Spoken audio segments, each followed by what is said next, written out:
Hello everyone, finally कक्षा 9वीं हिंदी का आपके ज़िले का पेपर लेकर के मैं आ चुका हूं। जी हां, कल यही पेपर आपके लिए एग्जैक्टली देखने के लिए मिलने वाला है।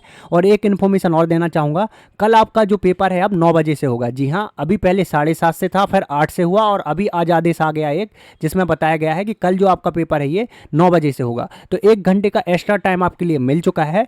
तो यहाँ पे अब आपको क्या करना है, अगले 1 घंटे के लिए आपको कॉपी पेन लेकर के बैठ जाना है। पूरा पेपर मैं सॉल्व करा रहा हूँ A to Z, और इसकी PDF भी आपको दे दूंगा। तो बस आपको यहाँ पे चैंपियन बनने के लिए 75 में से 75 अंक का जो मैं आपको पेपर बता रहा हूँ पूरा का पूरा आपको रट लेना हो। कल 75 में से 75 लेकर के आ जाना है। तो यहाँ पे आपके लिए क्या करना होगा, कॉपी पेन ले लेना है और जो भी क्वेश्चंस बताते जाऊँ तो उनको आपको यहाँ पे नोट करते जाना है। और अगर आपको PDF चाहिए सॉल्यूशन की, तो अभी वीडियो के बीच में बता दूंगा कैसे आप इसकी PDF को डाउनलोड कर सकेंगे। तो यहाँ पे देखिए कुछ इस प्रकार से आपके लिए कल ये पेपर देखने के लिए मिलने वाला है। और ये पेपर देखिएगा आपके ज़िले का है। तो यहाँ पे आपको देखना है, सबसे पहले यहाँ पे आप अपने ज़िले का नाम कमेंट कर दीजिए जो भी है आपका यहाँ पे। तो आप देखिएगा यहाँ पे सही विकल्प आपको चुन करके यहाँ पे लिखना है। एक एक नंबर के यहाँ पे 6 सही विकल्प हैं। तो देखिएगा पहला क्वेश्चन जो हमें दिया गया है, छायावाद के जनक माने जाते हैं। तो छायावाद के जो जनक हैं वो कौन माने जाते हैं? जयशंकर प्रसाद जी छायावाद के जनक माने जाते हैं। फिर इसके बाद आपका देखिएगा यहाँ पे, कबीर के अनुसार ईश्वर कहाँ रहता है? तो कबीर के अनुसार ईश्वर हर प्राणी के श्वास में रहता है। कहाँ रहता है? हर प्राणी की श्वास में रहता है। वीर रस का स्थायी भाव पूछा गया है, तो वीर रस का स्थायी भाव उत्साह हो जाएगा। महादेवी वर्मा ने पुरस्कार में मिला चांदी का कटोरा किसे दे दिया था? तो देखिए महात्मा गांधी जी को दे दिया था। इसके बाद रचना के आधार पर वाक्य कितने प्रकार के होते हैं? तो देखिए रचना के आधार पर जो वाक्य होते हैं वो 3 प्रकार के होते हैं। तो यहाँ पे आपको क्या लगाना है, 3 प्रकार के होते हैं। इसके बाद देखिएगा यहाँ पे किस प्रकार से यहाँ पे आगे जो दिए गए हैं क्वेश्चन उनको देखेंगे हम। नेक्स्ट है आपका देखिएगा, मृदुला गर्ग की रचना कौन सी है? तो मृदुला गर्ग की रचना है मेरे संग की यहाँ पे औरतें। क्या हो जाएगा? मेरे संग की औरतें। इसके बाद नेक्स्ट क्वेश्चन आपका यहाँ पे देखिएगा, रिक्त स्थानों की हमें पूर्ति करनी है, जो कि एक एक नंबर के यहाँ पे 6 पूछे गए हैं। तो पहला है आपका, तू काली तू रजनी भी। फिर यहाँ पे फिर से आपको यहाँ पे काली भरना होगा। काली तू रजनी भी काली, तू शासन की करनी भी काली। यहाँ पे वीर रस का स्थायी भाव क्या होता है? यहाँ पे वीर रस का स्थायी भाव उत्साह होता है। पीपर पात सरस मन डोला में यहाँ पे अलंकार पूछा गया है। तो देखिएगा यहाँ पे अलंकार जो आपका हो जाएगा, तो यहाँ पे उपमा अलंकार हो जाएगा। यहाँ पे उपमा करी जा रही है। इसके बाद है, हिंदी का प्रथम उपन्यास किसे कहते हैं? तो देखिए परीक्षा गुरु को हिंदी का प्रथम उपन्यास माना जाता है। शब्द के पहले जुड़ने वाले शब्द क्या कहलाते हैं? उपसर्ग कहलाते हैं। शब्द के पहले जो जुड़ते हैं उसे उपसर्ग कहते हैं। हम हाथी पे खालिस्तान ना जब बाया करते, हम पैर बैल हैं। तो यहाँ पे खालिस्तान में क्या आ जाएगा? हलना जुताया करते। क्या आएगा? हलना जुतवाया करते हैं। इसके बाद है आपका यहाँ पे सही जोड़ियाँ आपको मिलानी थी। एक एक नंबर की 6 सही जोड़ियाँ आपकी हैं। तो यहाँ पे देखिएगा सबसे पहली जो सही जोड़ी है आपकी लह, यहाँ पे लह लह लह पालक। तो लह लह पालक की आप मिलाएंगे यहाँ पे मह धनिया, मह मह धनिया। कैसे? लह लह पालक मह मह धनिया। दूसरा है श्रृंगार रस। तो श्रृंगार रस का रति का स्थायी भाव होता है, आप सभी जानते ही होंगे, प्रेमचंद।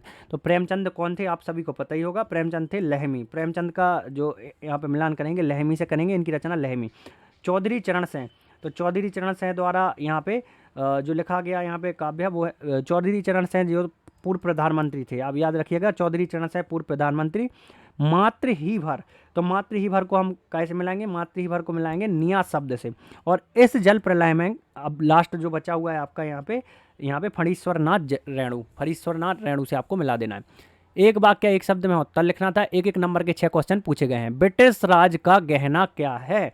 तो इसका सही आंसर आपका हो जाएगा हथकड़ियाँ। क्या हो जाएगा? हथकड़ियाँ।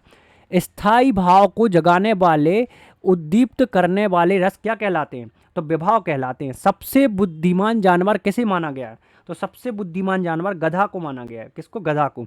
रचना के आधार पर वाक्य कितने प्रकार के होते हैं? तो 3 प्रकार के होते हैं। ऊंची दुकान और फीका पकवान का अर्थ क्या है? अधिक दिखावा। इसके बाद है आपका, जनरल मिथैया का चित्र किसने मंगाया था? तो देखिए लेखिका की बहन ने जनरल मिथैया का चित्र मंगाया था। इसके बाद सत्य सत्य आपके पहला दिया गया है, गोपी सिंगार की तरह मोरपंख का मुकुट धारण करने के लिए तैयार नहीं है। तो देखिए ये आपका सत्य हो जाएगा। दूसरा दिया गया, सिंगार रस का स्थायी भाव हास है, तो यह सत्य हो जाएगा। किसी घटना का आंखों देखा वर्णन रिपोर्टाज कहलाता है, ये सत्य हो जाएगा। प्रत्यय शब्द के पहले जोड़ते हैं, ये आपका असत्य हो जाएगा। लेखिका मृदुला गर्ग की माँ यहाँ पे परंपरागत बहू के दायित्वों को निभा नहीं पाती थीं, तो ये सत्य हो जाएगा। गोपाल प्रसाद स्त्री शिक्षा के समर्थक थे, तो ये आपका असत्य हो जाएगा। तो कुछ इस प्रकार से ये आपके 5 यहाँ पे एक वाक्य एक सब सॉरी सत्य सत्य थे। इसके बाद है आपका प्रश्न क्रमांक 6वां। चलिए प्रश्न क्रमांक 6वां से हम क्वेश्चंस देखना स्टार्ट करते हैं और सभी के आंसर्स भी आपको बताना स्टार्ट कर देते हैं। तो देखिए ये दिया गया है प्रश्न क्रमांक 6वां हमारा, जिसमें हमें पूछा गया है भक्ति काल की प्रमुख यहाँ पे 4 विशेषताओं का उल्लेख करना है, या फिर छायावाद के 2 कवियों के हमें नाम और उनकी एक एक रचना का नाम हमें लिखना था। तो देखिए भक्ति काल की जो विशेषता हैं वो कुछ इस प्रकार से होती हैं, आप देख लीजिए। यहाँ पे क्या था, भक्ति भावना की प्रधानता थी। और यहाँ पे देखिएगा कोई भी आपको 2 लिखनी है, 4 पूछी गई हैं तो 4 लिख देना है आपको। यहाँ पे देख लीजिए, धर्म जाति साहित्य विधाओं का यहाँ पे काव्य स्वरूप का समन्वय की भावना थी। इसके अलावा कवि द्वारा अपने इष्ट के प्रति समर्थन के भाव की अभिव्यक्ति थी। तो कुछ इस प्रकार से ये आपको यहाँ पे भक्ति काल की विशेषता लिखनी है। इसके बाद था आपका नेक्स्ट क्वेश्चन, देखिएगा ब्रजभूमि के प्रति कवि रसखान का प्रेम किन किन रूपों में अभिव्यक्त हुआ है। तो चलिए देख लेते हैं ब्रजभूमि के प्रति किन किन रूप में अभिव्यक्त हुआ है। तो यहाँ पे देखिएगा कवि रसखान को ब्रजभूमि अत्यंत प्रिय है। यही कारण है कि वे अगले जन्म में भी ग्वाला गाय पत्थर आदि किसी भी रूप में यहीं रहना चाहते हैं। ब्रजभूमि के लिए तीनों लोकों का यहाँ पे राज्य सिंहासन 8 सिद्धियाँ 9 निधियाँ इत्यादि सब जोड़ने को वो तैयार हैं। वे ब्रज के मनोहर बाग बगीचों करील के कुंजों तालाबों को देखने के लिए ललायत हैं। तो कुछ इस प्रकार से आपको ये प्रश्न क्रमांक 7 का उत्तर लिखना था। अथवा है किस शासन की तुलना यहाँ पे तम के प्रभाव से की गई थी और क्यों, ये आपको बताना था। नेक्स्ट है आपका 8वां में पूछा गया है मेघ आए कविता में जिन रीति रिवाजों का यहाँ पे मर्मिक चित्रण हुआ है उनका हमें वर्णन करना था। तो देखिएगा इसके अलावा 8वां में था कवि का ब्रज के वन बाग और तालाब में निहारने के पीछे क्या कारण है। तो चलिए इसको दिखा देते हैं आपको। कवि का कहना था कि देखिए रसखान श्री कृष्ण के अनंत भक्त हैं। वे उन सभी चीज़ों को प्रेम करते हैं जिनमें श्री कृष्ण का संबंध रहा है। ब्रज के वन बाग और तालाबों से श्री कृष्ण का संबंध है, इसलिए कवि को निहारने के लिए वो ललायत थे। इसके बाद नेक्स्ट है आपका कबीर के काव्य के कला पक्ष पर हमें प्रकाश डालना था। तो देखिए कबीर के काव्य के कला पक्ष पर कुछ इस प्रकार से आपको प्रकाश डालना था। देख लीजिए कुछ इस प्रकार से ये कला पक्ष पूरा कबीर का दिया गया है, तो ये आप चाहें तो याद कर लीजिए। कुछ इस प्रकार से ये कला पक्ष आपको लिखना होगा। इसके बाद देखिएगा नेक्स्ट इसी में आगे दिया गया है काव्य की आपको परिभाषा देनी थी और यहाँ पे उसके भेद आपको बताने थे। तो चलिए काव्य की परिभाषा किस प्रकार से यहाँ पे होगी आप देख लीजिए। काव्य हमारे भावों विचारों और शाब्दिक अभिव्यक्ति है जो आनंद की अनुभूति कराने वाली है होने के कारण यहाँ पे क्या है सक्षणीय है। आचार्य विश्वनाथ ने परिभाषा दी है रसात्मक वाक्यम काव्यम। और यहाँ पे देखिए श्रव्य काव्य और दृश्य काव्य, काव्य 2 प्रकार के होते हैं, श्रव्य काव्य और दृश्य काव्य। फिर है आपका 11वां क्वेश्चन, देखिएगा 11वां में पूछा गया वीर रस की परिभाषा लिखते हुए एक उदाहरण देना है। तो चलिए वीर रस की परिभाषा हम देख लेते हैं। किसी विपरीत दशा, देखिएगा किसी विपरीत दशा को स्वयं के अनुकूल बनाने में यहाँ पे देखिएगा कुछ इस प्रकार से आपको करनी थी ये परिभाषा। सो हम देख लेते हैं वीर रस की जो परिभाषा हमें दी गई थी। देखिए कुछ इस प्रकार से आपको करनी थी। किसी विपरीत दशा को स्वयं के अनुकूल बनाने के निमित्त हृदय में उत्पन्न उत्साह को वीर रस कहा जाता है, या फिर उत्साह की दशा में वीर रस होता है। इसका स्थायी भाव उत्साह है। और कुछ इस प्रकार से ये यहाँ पे दिया गया है, देखिए एग्जाम्पल। तो ये एग्जाम्पल भी आपको लिख लेना है। इसके बाद है आपका नेक्स्ट, देखिएगा ये भी 2 नंबर का आपका क्वेश्चन है, उपन्यास किसे कहते हैं, और 2 उपन्यासकारों के आपको नाम लिखने थे। तो चलिए उपन्यास किसे कहते हैं इसको देख लेते हैं किस प्रकार से यहाँ पे आपको इसकी परिभाषा लिखनी है। उपन्यास कथा का वह रूप है जिसमें जीवन का बृहद चित्रण होता है यहाँ पे, और यात्रों के जीवन की यहाँ पे विस्तृत झांकी प्रस्तुत कर उपन्यास एक और मानव चरित्र को व्यक्त करता है। इसकी दूसरी ओर अपनी समय की प्रवृत्तियों का चित्रण करते हुए अपने सोचने पर विवश कर देता है। और 2 उपन्यासकार कौन कौन से हैं, प्रमुख प्रेमचंद और जयशंकर प्रसाद, प्रमुख 2 उपन्यासकार हैं। इसके बाद संश्रमण किसे कहते हैं, ये 8वां में था, तो ये आपको करना है। इसके बाद देखिएगा प्रश्न क्रमांक 13वां दिया गया था हमारा, किसान जीवन वाले समाज में पशु और मनुष्य के आपसी संबंधों को कहानी में व्यक्त करना था। तो चलिए हम देख लेते हैं किसान जीवन वाले का आंसर किस प्रकार से हमें करना था। किसान और पशुओं का बहुत निकट संबंध होता है। बैल खेती के लिए सभी कार्य करते हैं। गाय एवं भैंस दूध दही तथा घी देती है। वे ये पशु इन्हें पारिवारिक जीवन जैसे लगते हैं। दो बैलों की कथा में यहाँ पे हीरे मोती के माध्यम से ये संबंध स्पष्ट किया गया है। चलिए आगे देखते हैं हम यहाँ पे। इसी के नीचे देखिए आपका 14वां दिया गया है। 14वां क्वेश्चन आप देख सकते हैं किस प्रकार से आपका दिया गया है। आपके अनुसार वस्तुओं को खरीदने का आधार वस्तुओं की गुणवत्ता होनी चाहिए या फिर उसका विज्ञापन देखकर खरीदें, या फिर अथवा में है सवाली सपनों की याद शीर्षक की यहाँ पे हमें सार्थक टिप्पणी लिखनी थी। तो देखिए ये उसी पर टिप्पणी लिख देते हैं, सवारे सपनों की पर हम सार्थक टिप्पणी लिखते हैं। दिया गया है देखिए सवाली सपनों की याद शीर्षक में शब्द उदासी के लिए आया है, लेकिन लेखक अपने मित्र सलीम अली की मृत्यु के लिए से उदास है। यह संस्मरण उनकी मृत्यु के समय का है। यह शीर्षक विषय का आभास देने वाला है। मृत्यु की उदासी के कारण ये उदासी के साथ यमुना के सवारे पानी, सवारे रंग और सावरे रंग वाले कृष्ण भी यहाँ पे उल्लेख इसमें हुआ है। यह शीर्षक कौतूहल जगाने वाला है, आकर्षित करने वाला है तथा छोटा है। यहाँ पे कुल मिलाकर यह शीर्षक सार्थक है। तो कुछ इस प्रकार से इसका आंसर आपको लिखना था। चलिए अब आगे देखते हैं हम इसी में। नेक्स्ट क्वेश्चन आपका 15वां दिया गया था। राहुल यहाँ पे साकृत्यन की भाषा शैली की विशेषताएं, यहाँ पे हरिवंश परसाई की 2 गद्य की रचनाओं को हमें लिखना था। तो यहाँ पे भाषा शैली देख लीजिए, कुछ इस प्रकार से भाषा शैली लिखनी थी हमें उनकी। तो ये आप देख लीजिए कुछ इस प्रकार से उनकी राहुल की भाषा शैली हम लिखने वाले। फिर है आपका यहाँ पे उपसर्ग और प्रत्यय में अंतर बताना था। तो ये भी आपका 2 अंक का है। तो उपसर्ग देख लीजिए किस प्रकार से। यहाँ पे उपसर्ग की परिभाषा लिख देंगे। वे शब्द जो पूर्व में जुड़कर यहाँ पे नए शब्द बनाते हैं उपसर्ग कहलाते हैं, और वे शब्द जो किसी शब्द के अंत में जुड़कर नए शब्द बनाते हैं वो प्रत्यय कहलाते हैं। तो इस प्रकार से क्वेश्चन नंबर 16 का आंसर ही हमने कर लिया है।